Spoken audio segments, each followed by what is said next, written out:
Thank you for tuning in for the concluding episode of Forgotten Gear Restorations, covering that old Swart atomic space tone. Looks like we had a shorted coupling cap that made that 6v6 go bye-bye.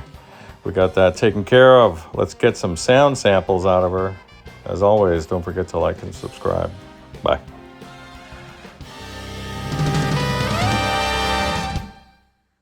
Okay, here's our new sleeve of coupling caps there. We bumped it up from 400 volts DC to 630 volts and used high quality Vishays parts. I do like these. So we'll pop in. I found a really nice tube that's a good match. It's brand new. It's going to match up well with the existing, with a healthy 6v6, and then we'll take it from there.